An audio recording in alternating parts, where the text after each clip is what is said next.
We back with another video. One time for the one time back. Talking back on that YTBC. This the Boxing Clinic. Your boy CJ Goodfella in full effect real quick. Talk about this Gennady Golovkin, Canelo Alvarez situation. You know, people are already crowning the winner of this fight to be the pound for pound king of boxing. And, really, is that the case? I understand the pound for pound listing has a dash of popularity in there, and I understand that you have to have some popularity with the fans. You have to have some notoriety to be ranked up there, and definitely those guys got it. But are they the most skilled fighters in the world? Either one of them? Absolutely not. Absolutely not. Gennady Golovkin is not even my top 10. Piss poor resume. I say it over and over again. Piss poor resume. Canelo, solid fighter. Solid fighter, but this is the fight that's really going to move him perhaps into, comfortable position in the pound for pound top 10. In my opinion, he's there. He's there. He's barely in there. 10 to 8 maybe range, just off top of the dome, maybe a little higher. But doesn't you look at, understand that, I did say Canelo was in the Hall of Fame. Just based on his age and his body of work he had already done, and guys like Arturo Gatti being in there, I think just what he did off a young age, yes. But to cement himself as the heir apparent of the Manny Pacquiao Floyd Mayweather era, it's an imperative that he has a flawless performance versus Gennady Golovkin.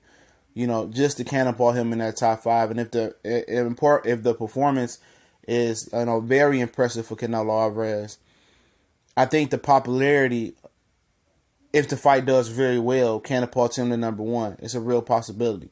If he wins in spectacular fashion and it's a flawless one, is he more skilled than Andre Ward, Guillermo Rigondeaux, Terrence Crawford, Keith Thurman? Absolutely not.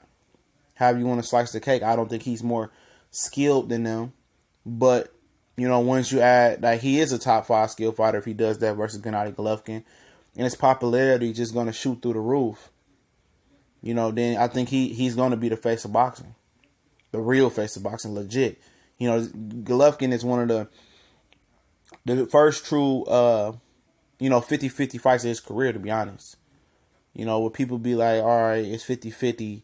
And it's a mega fight. With Floyd, people made it 50-50, but it was like an artificially made 50-50. Like, fans were trying to talk themselves into why Canelo can beat Floyd because they didn't like Floyd. Basically what it is. In this fight, it's actually where the cards may be stacked against him.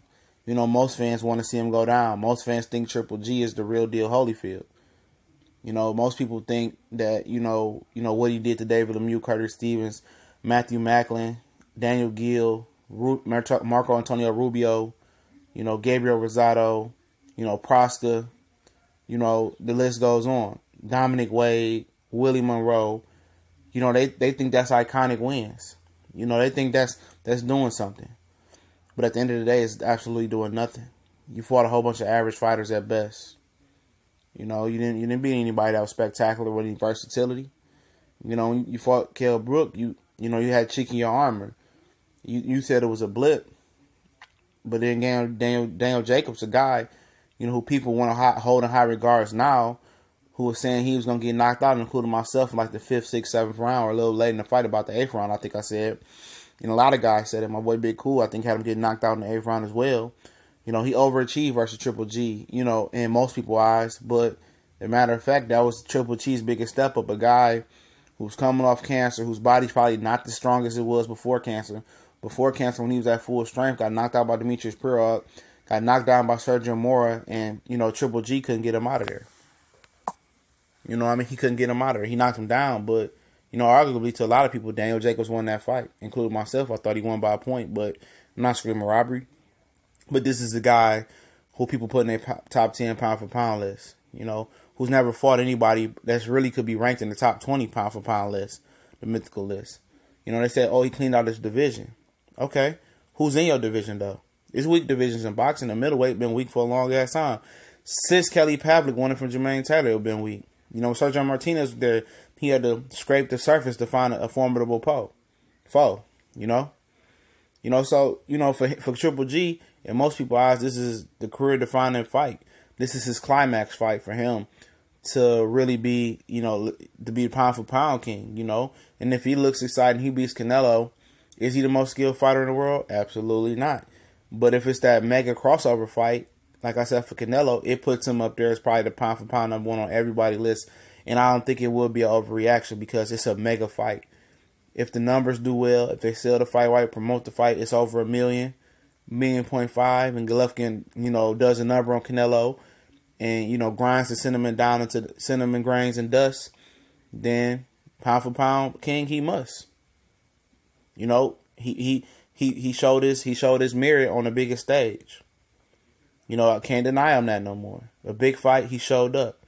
But neither one of these guys is the most skilled fighter. It's a popularity contest right now. Triple G, getting knockouts, and his career's been orchestrated just this way. Fight below mid-level guys in a weak division to sell itself, to get knockouts. Now he's generating interest because nobody cares who he's knocking out. Nobody cares who Mike Tyson knocked out on the way up. He's just generating interest now. Canelo has the interest, and it's just pretty much the clash of the Titans. The best versus the best in that division. So we'll see. We gone.